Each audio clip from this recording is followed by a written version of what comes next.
La idea de conexidad surgió y se desarrolló, digamos, en el siglo XIX, cuando se trató de formalizar el análisis matemático.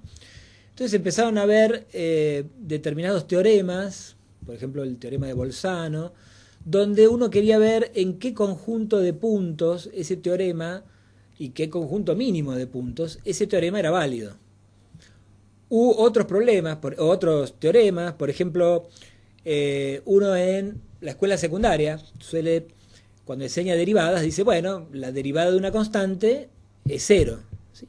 Por ejemplo, puede ser el cálculo cuando enseña la definición de derivada. ¿Sí?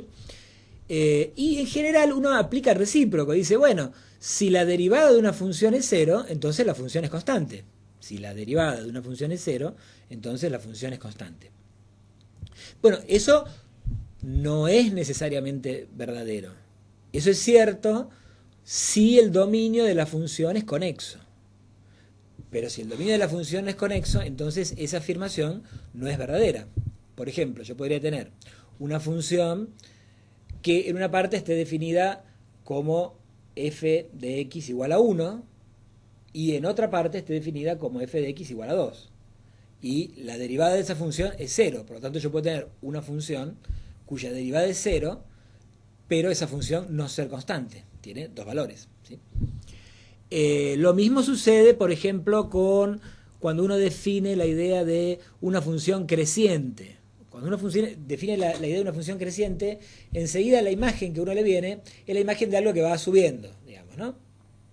Y uno dice, bueno, una función es creciente si para todo x, digamos x1 mayor que un x0, voy a tener que la imagen de x1 va a ser mayor que la imagen de x0. O eso sería estrictamente creciente, o puedo pensar que la imagen de x1 sea mayor o igual que la imagen de x0. En ese caso sería creciente a secas, digamos, ¿no? Bueno, eso es cierto también en el caso en que el dominio sea conexo. Pero si el dominio no es conexo, no necesariamente tiene que pasar eso. Por ejemplo, imaginemos la función menos 1 sobre x.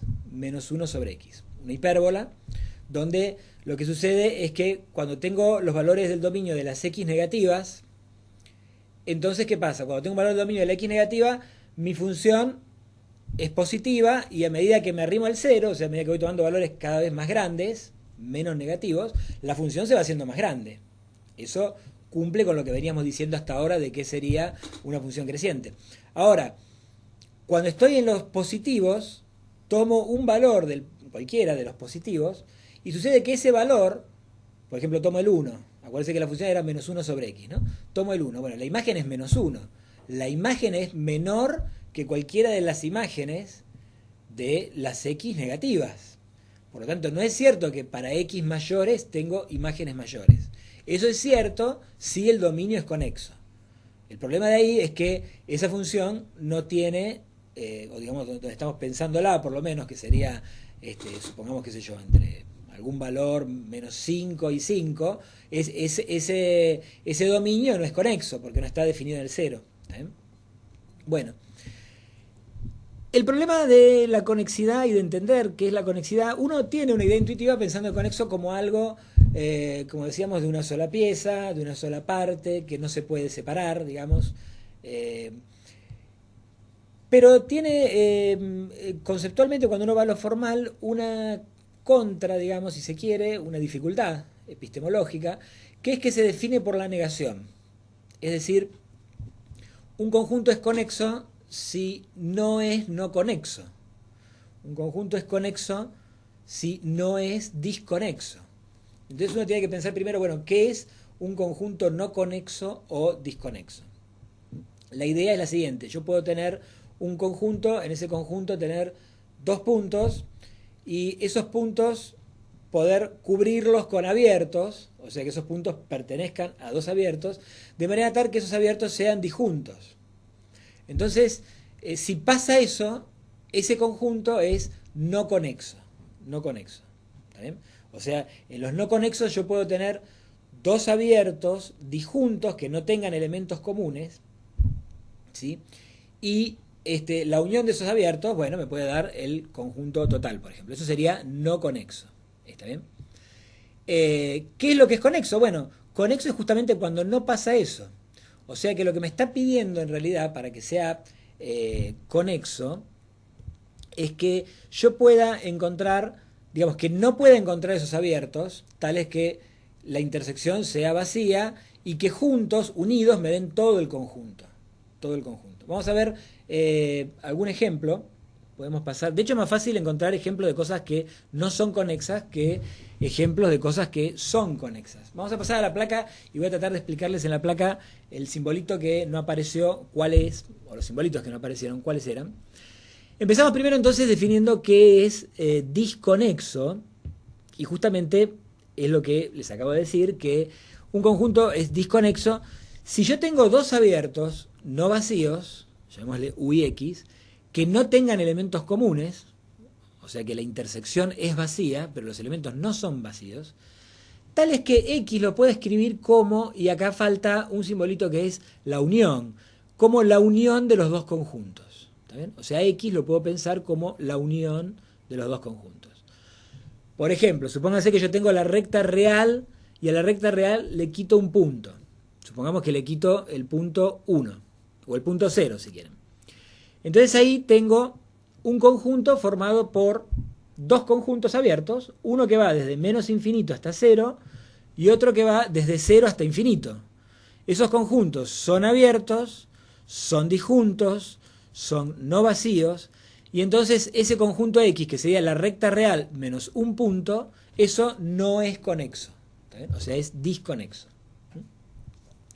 Mientras que la recta real es un conjunto conexo. Justamente no puedo encontrar dos abiertos que de manera tal que pueda, que sean obviamente que no tengan elementos comunes y que la unión de ellos me dé la recta real. Otro ejemplo de algo que no es conexo, por ejemplo, es el conjunto de los racionales. Normalmente el conjunto de los racionales es un conjunto que tiene que hay que trabajar con cierto cuidado porque tiene algunas situaciones que pueden ser un tanto paradójicas, digamos, ¿no? Bien, ¿por qué no es conexo el conjunto Q de los racionales? Porque puedo encontrar justamente dos abiertos, que aquí llamé U y B, de manera tal que la unión, y acá faltaría el símbolo de unión, que la unión de esos conjuntos U y B forman Q.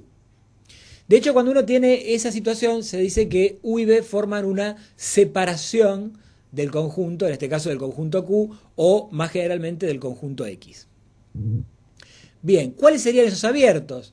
Bueno, los puedo pensar así. Puedo pensar que uno de los abiertos sea el conjunto de las racionales, intersección, acá ojo que estos dos símbolos de acá abajo los van a ver en las diapositivas que ya las hemos subido al campus y que espero que ustedes ya las hayan podido imprimir. Acá van a ver que hay una intersección, ¿sí? ¿Entre quién? Entre Q y un intervalo, tal que ese intervalo va desde menos infinito hasta un irracional. Eso es lo interesante, digamos, ¿sí? Y el otro conjunto abierto será la intersección, acuérdense que ahora acá este símbolo es de intersección, entre Q y otro intervalo que va desde el irracional donde estábamos pensando, desde pi, sin tomarlo en cuenta obviamente, hasta más infinito. Entonces con eso me aseguro que tengo dos abiertos que son abiertos en Q, en la topología inducida, está bien, inducida por los reales, y puedo ponerlo a Q como una unión de esos abiertos. Quiere decir que Q no es conexo.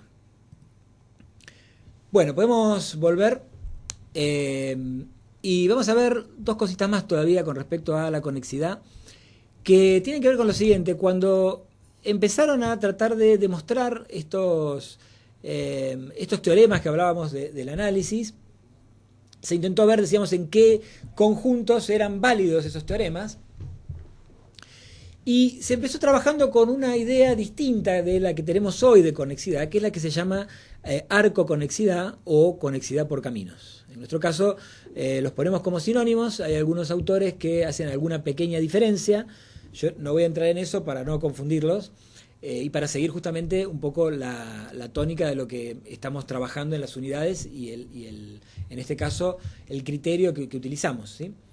¿Qué es la idea de conexidad por caminos? Es una idea bastante intuitiva que lo que dice es, bueno, si yo tengo dos puntos de vuelta de un conjunto cualquiera, tomo dos puntos de ellos y ese conjunto va a ser arco conexo, conexo por caminos, si yo puedo encontrar una curva continua que une esos dos puntos y que esa curva continua esté incluida, o sea, que esté contenida en el conjunto, ¿sí? Es una idea bastante intuitiva de pensar que yo tengo el conjunto y puedo ir de un punto al otro por algún camino que esté incluido en ese conjunto, ¿sí? Lo que sucedió fue que esa condición es más fuerte, la de arcoconexidad es más fuerte que la de conexidad. De hecho, se puede demostrar que si un conjunto es arcoconexo, entonces es conexo. Pero lo que pasó fue que en el caso del teorema de Bolzano, por ejemplo, no era necesario que la condición fuera tan fuerte y bastaba solamente con que fuera conexo con la definición que vemos hoy en día. Habíamos dicho que era interesante pensar si algo es arco conexo, un conjunto es arco conexo, entonces es conexo. Eso es interesante porque a veces es más fácil demostrar que es arco conexo que es conexo. Ustedes ya vieron en la clase pasada que lo recíproco no es cierto. O sea, existen justamente conjuntos que son conexos, pero que no son arcoconexos. Vamos a ver rápidamente, y después vamos a hacer una pequeña pausita de 5 minutos, cuáles son esos conjuntos, porque tengo entendido que ya los han trabajado un poquito en la clase pasada. Vamos por favor, a la diapositiva. Uno de esos conjuntos es lo que se llama el conjunto seno del topólogo, ¿sí? Donde el conjunto es básicamente en R2, estamos trabajando siempre con la topología usual, graficar la función f de x igual seno de 1 sobre x, ¿sí? En un intervalo que yo acá puse del 0, fíjense que el 0 no está definida esa función, o sea, desde el 0 abierto hasta el 1, por ejemplo, ¿sí? Entonces eso ya ahora la vamos a ver, es una función que también seguramente ya la vieron y la vieron en las unidades. Es una función que va oscilando y a medida que se va acercando a x igual a 0, esas oscilaciones van siendo cada vez más frecuentes. Y es un conjuntito que en algunos casos, y ahí también figura en la unidad, a este conjunto AC se lo llama seno del topólogo. Nosotros lo vamos a llamar ahora acá seno del topólogo a ese conjunto más el conjunto que forma su clausura, ¿está bien? Es decir, más la frontera del seno del topólogo, que es un conjunto que un segmento vertical, digamos. Fíjense que dice que es el segmento que en y va de -1 a 1, incluyéndolos, y que en x es igual a 0, o sea, es un segmento vertical que está sobre el eje de la y. Vamos a ver el grafiquito. Yo no sé si en la definición de los monitores que ustedes tienen pueden llegar a verlo, pero lo que decimos es una función seno que a medida que se va acercando la x a 0, entonces las oscilaciones comienzan a ser más frecuentes. Y después finalmente, eso sería el conjunto C que habíamos visto antes. Y después acá tendría desde -1 hasta 1 un segmento que es justamente lo que habíamos visto, la frontera de C. Es este conjunto que aparece acá. ¿Está bien? Con lo cual la clausura es la unión de esos dos conjuntos. Ahora bien, ese conjunto es un conjunto conexo por caminos, y la respuesta es no. ¿Por qué? Bueno, volvamos un poquito al estudio. Porque lo que sucede es que yo tengo por un lado una línea vertical, dijimos que está sobre el eje de la y, que va de -1 a 1, y por el otro lado va viniendo la función esta 1 sobre x. Ahora, 1 sobre x nunca llega a x igual a 0. Entonces quiere decir que están separados esos dos conjuntos, en el sentido de que yo no puedo encontrar un camino que una a esos dos conjuntos y que ese camino pertenezca justamente a esa curva S. ¿Está bien? Entonces esa curva no es arcoconexa. No es arcoconexa. Porque finalmente, insisto, tengo la línea vertical y algo que se acerca infinitamente a eso, pero que no llega a tocarlo. Entonces no puedo hacer un camino que une esas dos cosas sin salirme del conjunto. Sin embargo, es conexo. ¿Por qué? Bueno, porque yo justamente no puedo encontrar dos abiertos, supongamos uno que esté en el eje Y, digamos, en la línea vertical, y otro que esté en la parte donde oscila, de manera tal que esos abiertos sean disjuntos. ¿Está bien? ¿Por qué? Y bueno, porque siempre, cuando yo elijo, supongamos que yo elijo un punto del eje vertical, de lo que era la frontera. ¿Está bien? En ese punto elijo un abierto. Bueno, para ese abierto siempre va a entrar, si yo quiero, si lo hago lo suficientemente próximo, digamos, las X las aproximo lo suficientemente a cero, alguna parte de la curva va a entrar en ese abierto.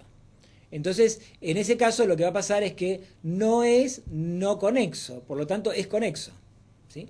Entonces, la curva seno del topólogo, en este caso con su clausura, digamos, es un conjunto que no es arco conexo, pero que sí es conexo.